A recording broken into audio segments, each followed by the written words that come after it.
When you're ready to pop the question, the last thing you want to do is second-guess the ring. At BlueNile.com, you can design a one-of-a-kind ring with the ease and convenience of shopping online. Choose your diamond and setting. When you find the one, you'll get it delivered right to your door. Go to BlueNile.com and use promo code WELCOME to get $50 off your purchase of $500 or more. That's code WELCOME at BlueNile.com for $50 off your purchase.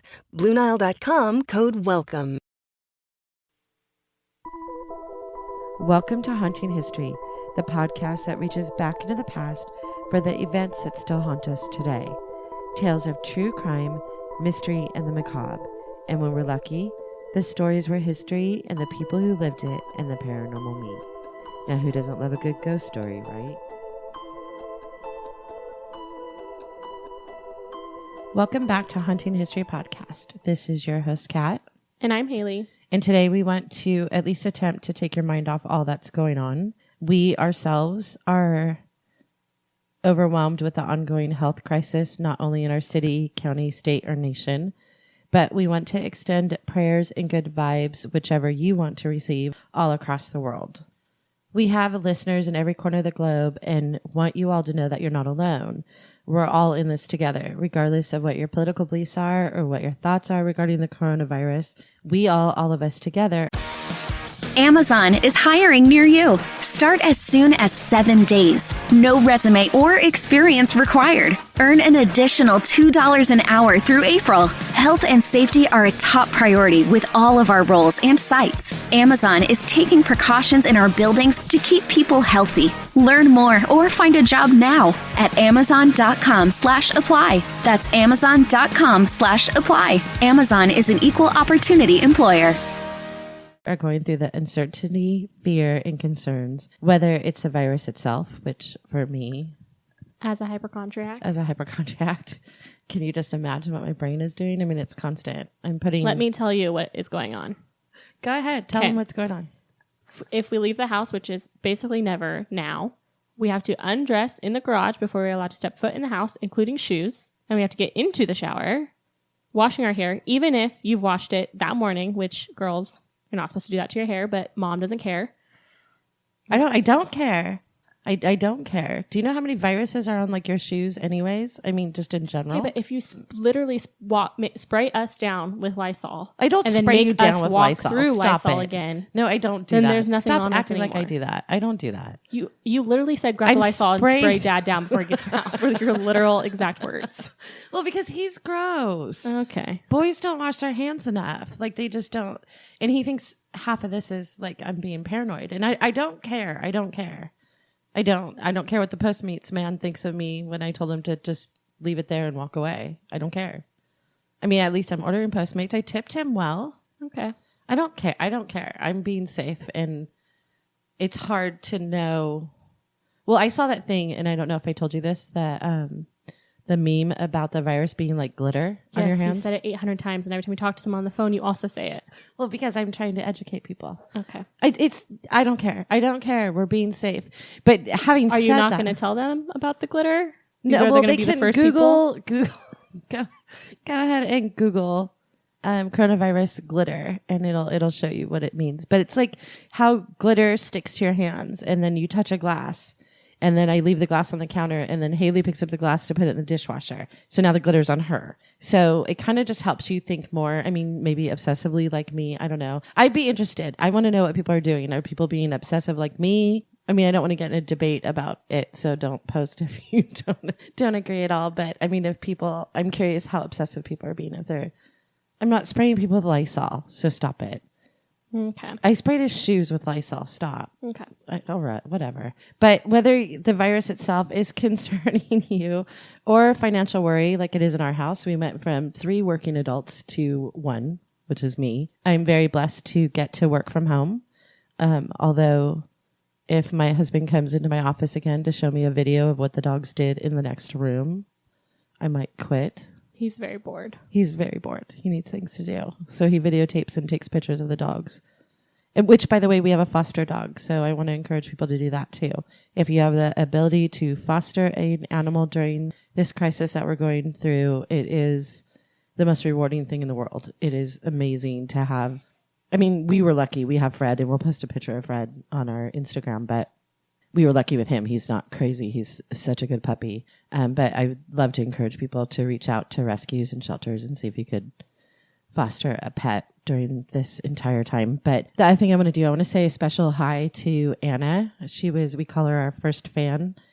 I don't think that we have fans, we have listeners, but Anna was the first one to sign up for our Patreon and always comment on our Instagram. And Anna is in Italy right now. So I also would love, we'll post about this episode. If you want to go on our Instagram or our Facebook page and send a message to Anna on in the comments, I would love that too. Anna's been quarantined for a while in Italy, and we're thinking of you often. Today, like I said, we'd just like to entertain you. We aren't going to go into a dark unsolved murder or a true crime episode. We want to bring something a little bit lighter and strange. At least it might give you something to do. I've been doing some research on some stories through history and throughout the world. And although I'm not going in depth on any one story, it hopefully gives you something to do.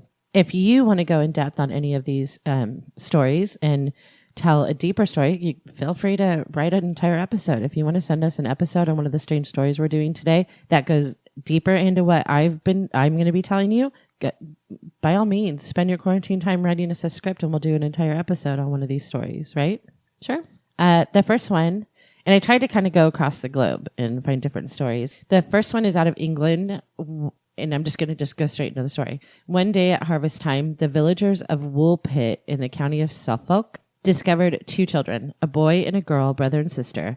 Their skin was green, and they spoke a language that no one understood, and their clothing was slightly different than anything anyone had seen. They refused any food, except for one day they saw raw broad beans, which they consumed wholeheartedly. The children gradually adapted to more normal food, and in time lost their green color. The boy, who appeared to be younger of the two, became sickly and died soon after being discovered. The girl, though, learning to speak English, explained that they came from a land where the sun never shone and the light was like twilight. She told the people that she came from a place called St. Martin's Land, where everything was green. According to her, the children were unable to account for their arrival in Woolpit. They had been herding their father's cattle when they heard a loud noise, and they suddenly found themselves by the wolf pit where they were found. She says that they had become lost when they followed the cattle into a cave, and after being guided by the sound of bells, emerged into our land, which the villagers here making a face. Because all I can think about is aliens. I'm going to tell an alien story, so you'll get your fix. Green people. Well, no, they're not green aliens. They're just, their skin is green. They look like, I don't know, whatever. They just came out of nowhere. Aliens. Okay, so a planet with cattle and green people. Aliens. Okay. They didn't say the cattle was green. Oh, she did say everything was green. Everything. The townsfolk who found them believe that the bells that they heard were their church bells ringing, because that's like about the time that they found them. Or the spaceship calling them to come home. Maybe, I don't know. The woman, though, the boy had died. The woman, though, went on to marry. She lost most of her green hue and lived her life. She just went on to get married and lived her life. Not green anymore. No, not green. This is way back. I think it was in the 1400s. Coming back to the U.S., I'm curious if we have any listeners in Ohio. I don't know if Jocelyn is still listening, but she's in Ohio. The WOW signal. Now, this one should interest you, Haley. It was detected by astronomer Jerry Eman using Ohio State University's Big Ear Radio Telescope in 1977. It is a radio signal detector that at the time was pointed at the constellation Sagittarius. While scanning the skies, Eman heard a burst of radio waves. He circled the reading and wrote "wow" next to it, which this piece of paper, this printout, still exists, which is where the name came from because he had written "wow" on it. The entire signal sequence lasted for the full 72-second window during which the Big Ear was able to observe it, but it has not been detected since, despite several subsequent attempts by others. Many hypotheses have been advanced on the origin of the emission, including natural and human-made sources, but none of them adequately explains the signal. For anyone involved with SETI, do you know what SETI stands for? Miss UFO gal? No, but it's some group, right? Have you heard of it before? Yeah. It stands for the Search for Extraterrestrial Intelligence. SETI. Yeah. After numerous attempts, the signal has never been observed again and remains unexplained. So the WOW signal. Just like every other alien signal is unexplained. We're gonna go to a paranormal story now. We're gonna go back across the pond to Northumberland, England. In 1957, tragedy struck the family of John and Florence Pollock and their 2 young daughters, Joanna, who was 11, and Jacqueline, 6. Now, this one's going to really trip you out because I know you've read books about this. They were a happy, successful family, and the 2 girls were said to be best friends and inseparable. But then on May 7th, 1957, their life turned upside down when a car driven by a local woman who had taken an overdose of aspirin and phenobarbital, she was actually attempting to kill herself. She struck the 2 Pollock children and their friend who were walking on their way to church. The 2 Pollock children were killed instantly in the air. A witness reportedly said that they looked like they were flying through the air like cricket balls. Like that's how hard she hit them. The other child with him, who was a boy named Anthony, died later at the hospital. A year later, on October 4th, 1958, this is a year after the girls had died, Florence gave birth to twin girls, whom they named Jennifer and Jillian. They had no idea that they were having twins because during exams, only one heartbeat had been heard. So the fact that they were having twins shocked them. The younger twin was born with scars and birthmarks on her body that were identical to her sister who died, Jacqueline. As the girls got older, they weirdly began to ask for toys that had belonged to their deceased sisters, and they were not toys that they knew of. Like, they grew up not knowing that they had siblings that had been killed in a car accident, and the parents had taken the toys and put them in an attic and never brought them down again. They couldn't bear to get rid of them, but they also didn't want their new daughters to play with their deceased sisters' stuff, so they had hidden them away. But the twins started to ask for them. And then when they were given the toys, they were able to name all the dolls by the names that were given to them by the sisters. They even asked to go to a park that the family had never been to since the first girls had passed away. And then on top of that, the family believed that they had the same mannerisms and behaviors as their sisters. Like they liked the same games and the same foods. In one instance, their mother watched them play a game in which, and this is so creepy, I would literally die. Watched them playing a game where Jennifer laid on the floor with her head in Jillian's lap, pretending like she was dying. And her sister said, "The blood is coming out of your eyes. That's where the car hit you." I read about that, but it's still, every time it's crazy to me. You read a story about the Pollock sisters? Yeah, remember that? I don't remember what that there was a book is called, but one of the books I have is all about reincarnation. And one of the stories is the Pollock that sisters. story. Yeah. Yeah, they even said that the girls were terrified to cross the street. They wouldn't cross the street. And then at age 5, the odd behavior stopped, along with any sign that they were connected to their sisters. The girls grew up normal and happy kids. And that was it. Like, it was only from the time that they could start talking and walking until they were about 5. Yeah. And for more information on the Pollock twins, see a book written by psychologist Dr. Ian Stevenson. He had been so interested in the girls and their story that he followed them all the way up until their parents' death and wrote about it in a book in 1987 called Children Who Remember Previous Lives, A Question of Reincarnation. Do you think that's a book you read? No, it's upstairs in my bedroom. Oh, really? But no. You still have it? Yeah. I haven't finished it. Like, you've had it for like 8 years. I know, but because then I keep getting distracted with other books that I start reading and working 3 jobs and doing a podcast. Well, now you have plenty of time because you have no job at all. Right. Next, we're going to jump all the way to Florida, St. Petersburg to be exact. On the morning of July 2nd, 1951, Pansy M. Carpenter, the landlady. Now, this is a creepy story, and people are going to explain it away like sciencey people. But at the time when this happened, they had no explanation for it. But on the morning of July 2nd, 1951, Pansy M. Carpenter, the landlady to 67-year-old Mary Reeser, took a cup of coffee and a telegram she had signed for, addressed to Mrs. Reeser, upstairs to her room. After receiving no answer to her knocks, she reached for the door handle to see if it was unlocked, but the door handle was too hot to touch. Frantically, Pansy ran out to the street and grabbed 2 painters who were working next door to help her. They forced open the door, and inside they found the cremated remains of Mrs. Reeser. Most of her body in her armchair that she was last seen sitting in was completely in ashes. The only part of her body not charred into unrecognizable body parts was her backbone and her left foot, which was still in her slipper. Oh, God. So, like, her whole... Like, I can't even imagine being those painters that, like, ran in there and, like, there's just a foot sitting there in a slipper. That's it. I hate feet. I can't keep talking about feet. We have to move on. I literally just forgot that right now. Like, that... If I would have remembered that, I would have like really done a lot more like research. Just that made me want to run out of this room. So We've never talked about your like fear of feet. Like Yeah. you're that. Like I need therapy. See, finally, we're telling your weaknesses instead of mine. Okay, well. So mine's hypochondriac, and you are Toes. definitely afraid of toes. I bumped you with my foot the other night, and you almost started crying. I literally hyperventilated. I ate it. Thank God we had Clorox wipes. I hate You it. could literally wipe down your entire body because I touched you with my toe. Also, what they found is they believe it was her skull.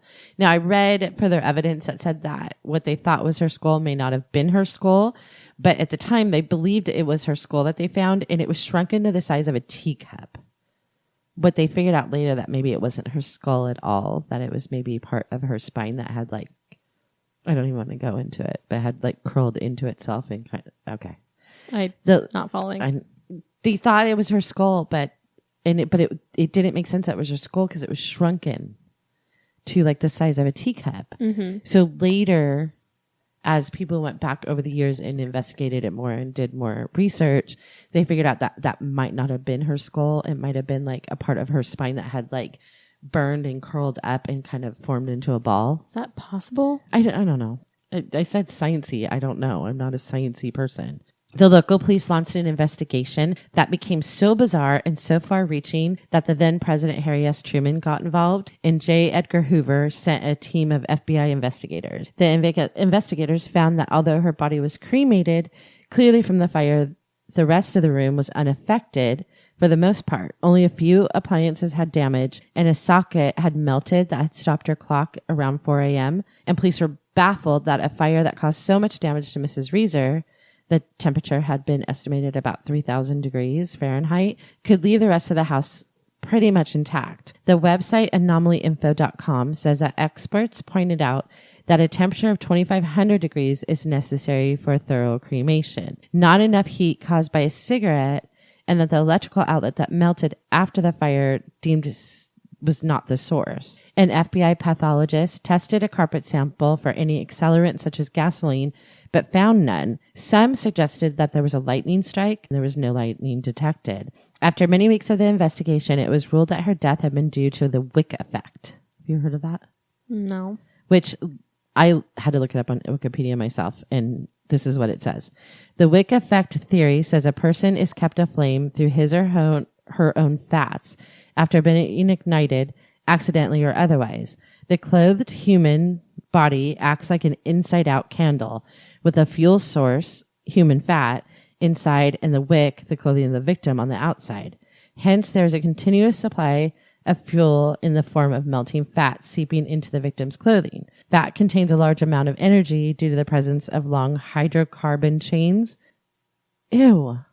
Yeah, this is all very gross. Apparently, the night before, her son, Richard Reeser, and Pansy had both left her around 9 o'clock. And at that time, she had been smoking a cigarette, and they know she had taken a sleeping pill.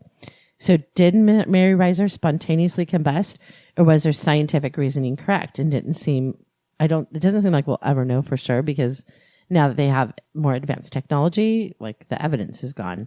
But there's been over 200 cases of human combustion. Ugh, God. Right? Just the fact that they kept saying fat in Wikipedia, like your fat burns it. Like, I feel like I would burn for like 100 years. God. Taking a bit of a leap over to Chicago, which I've heard is very hard hit by the coronavirus right now. I mean, aside from Florida, we know Florida has been. And this is a story, I don't know if you've ever heard of this, Miss UFO. On November 7th, 2006, a ramp worker at Chicago O'Hare's International Airport spotted what was later described by not only him, but by pilots, airline management, team members, and mechanics on the tarmac as a dark gray saucer-shaped craft that was 6 feet in diameter and hovering. Some people said it was larger than 6 feet. Some said it was spinning, and others said they didn't notice any rotation, but a total of 12 United Airline employees reported seeing the object over gate C-17. Obviously, a lot of claims of UFO sightings are often dismissed, but a Chicago Tribune reporter followed up on the story and said that seasoned pilots, airline management, and mechanics all came forward shaken by what they saw. In a quote from his article, it says, a United manager who said, I stood outside the gate area not knowing what to think, just trying to figure out what it was. The manager ran outside his offices in Concourse B after hearing the report about the sighting on an internal airline radio frequency.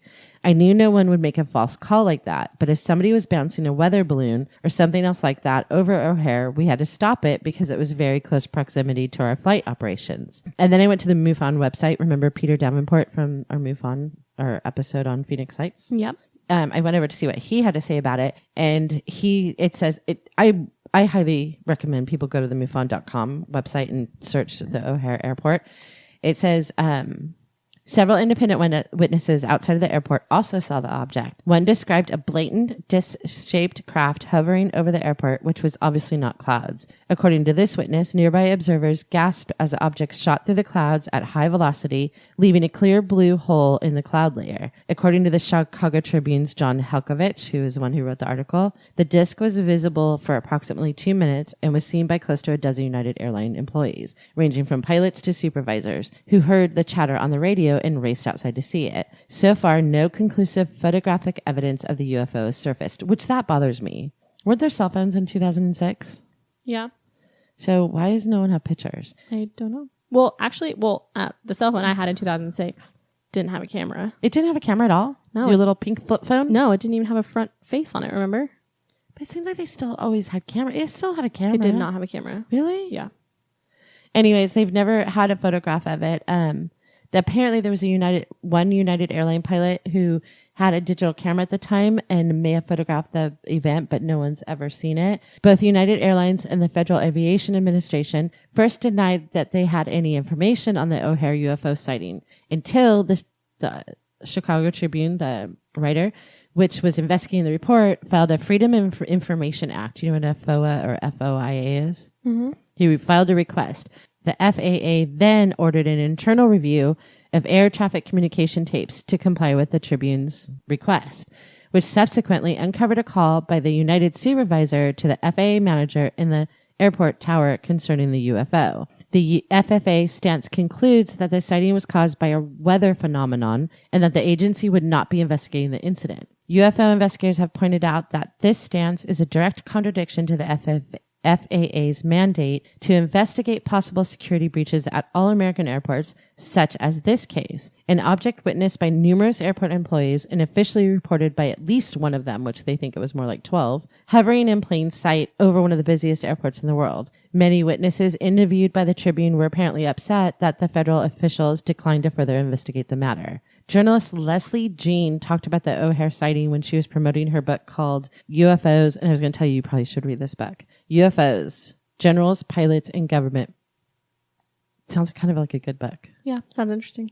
Because we know that Grandpa should be in this book talking about what he knows about UFOs. It's never going to happen. Our last story takes place in Greenbrier County, West Virginia, and goes back to 123 years. On January afternoon in 1897, a neighborhood boy was sent by a husband to check on his wife. Now, this is a really cool story. This is back to our paranormal roots. So this man sends this little boy to check on his wife. Her name was Elva Zona Hester. The man, her husband, Aramis, I love that name, had sent the boy to see if she needed him to pick anything up at the market before he came home from work. He and Elva had only been married for 3 months. The boy, sadly, discovered the dead body of Elva. He ran to tell his mother what he had found, and his mother promptly alerted the local doctor by the name of Dr. Knapp. By the time Dr. Knapp arrived to examine the body, Aramis had come home and started to wash and prepare the body for burial before the doctor even got there. I wish people could see your face while we're doing this. God, not right now. I haven't changed in 3 days. Yeah, see, and you make fun of me. You're gross and haven't changed in 3 days. I have day pajamas and night pajamas, and I shower and change into my next shift. Yeah, okay. I literally had to go online at Target and order more pajamas today, so I have more day and more night. Okay. See, maybe you should be more like me. No. As Dr. Knapp began examining the body, anytime he tried to get near her head, Aramis would hinder it and cradle her head and cry and respond violently anytime the doctor came near her. After examining the rest of the body and finding nothing substantial, Dr. Knapp determined that the cause of death was everlasting faint. What is that? Okay, so I tried to find everlasting faint, and there's not really a definition of it, but I'm going to go with the fact that it's everlasting and faint. It's like you're dead. You died by fainting. Well, you just stop breathing, I guess. I don't know. Which he later changed to complications from pregnancy is what he put on the death certificate. Apparently, Dr. Knapp had been treating her for a few weeks prior for what he described as female trouble, which I don't know why a married pregnant woman, why would they call it female trouble? But, whatever. Her body was moved to her childhood home for burial. During the ceremony, people began to notice that Shu was acting rather strange.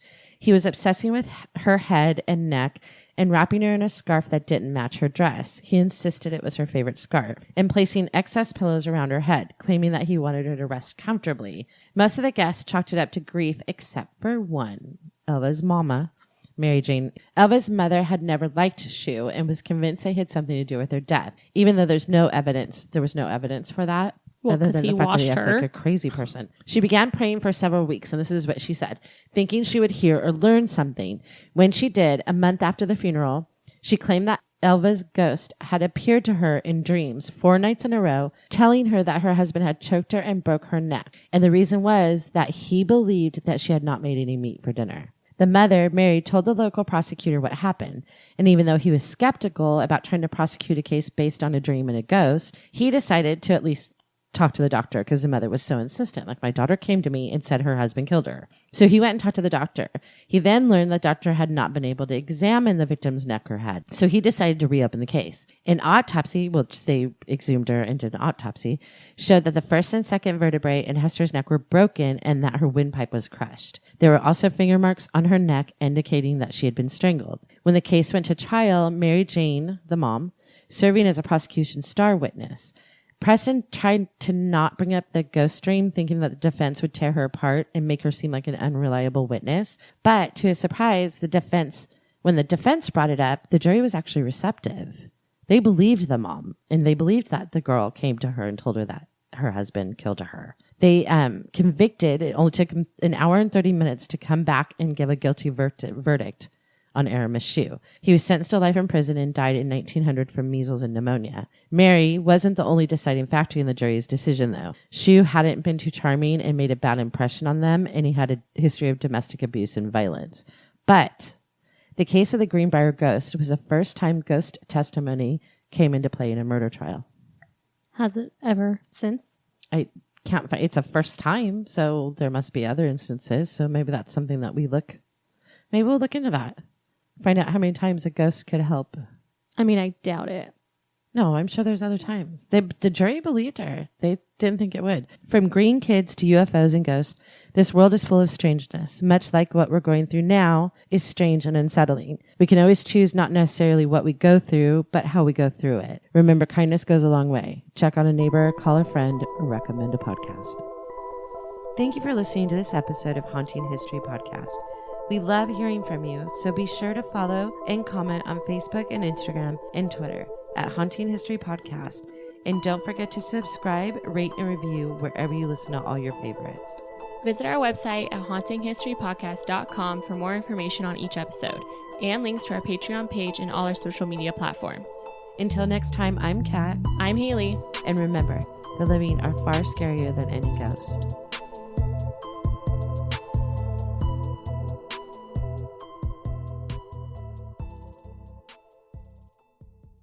Amazon is hiring near you. Start as soon as 7 days. No resume or experience required. Earn an additional $2 an hour through April. Health and safety are a top priority with all our roles and sites, and Amazon is taking precautions in our buildings to keep people healthy. Learn more or find a job now at amazon.com/apply. That's amazon.com/apply. Amazon is an equal opportunity employer. Amazon is hiring near you. Start as soon as 7 days. No resume or experience required. Earn an additional $2 an hour through April. Health and safety are a top priority with all our roles and sites, and Amazon is taking precautions in our buildings to keep people healthy. Learn more or find a job now at amazon.com/apply. That's amazon.com/apply. Amazon is an equal opportunity employer.